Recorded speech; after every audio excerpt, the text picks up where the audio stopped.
আনন্দের রবিবার। রবিবার সকালে যিশুর মৃতদেহে সুগন্ধি দেবার জন্য কয়েকজন মহিলা কবরের কাছে গেল।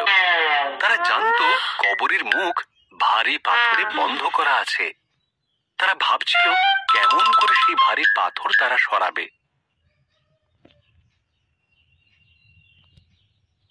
তারা যখন কবরের কাছে পৌঁছলো, দেখা গেল পাথরটা কবরের মুখ থেকে আগেই সরে গেছে।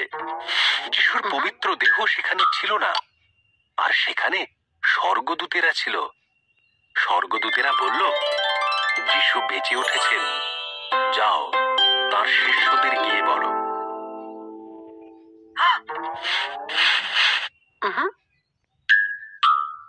মহিলারা ফিরে এসে শিষ্যদেরকে খবর দিলে পিতর ও যোহন দৌড়ে গেল সেই কবরস্থানে যিশুকে দেখবে বলে। কবরের সব কাপড়ে তারা পেল, তবে যিশুকে পেল না। গভীর চিন্তা নিয়ে তারা ফিরে এলো। পরে যিশুর শিষ্যরা একটি ঘরে একসাথে জড়ো হলো। এই পুরো ঘটনা নিয়ে নিজেরা আলোচনা করতে লাগলো।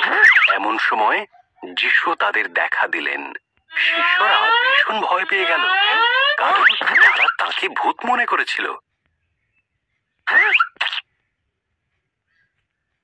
যিশু বললেন, ভয় পেও না, আমার হাত পা দেখো, এটা আমি। আমাকে তোমরা স্পর্শ করো। কোনো ভূতকে কি স্পর্শ করা যায়?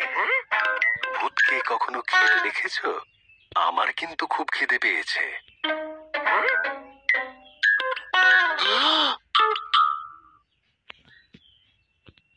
তিনি সেদিন শিষ্যদের সাথে বসে কিছুটা মাছ খেলেন, তারপর তাদের শিক্ষা দিলেন। তিনি বললেন, পবিত্র শাস্ত্র পরিষ্কারভাবে বলে, মসীহ অনেক কষ্ট ভোগ করবেন, মারা যাবেন, এবং এরপর তিনি মৃতদের মধ্য থেকে জীবিত হয়ে উঠবেন।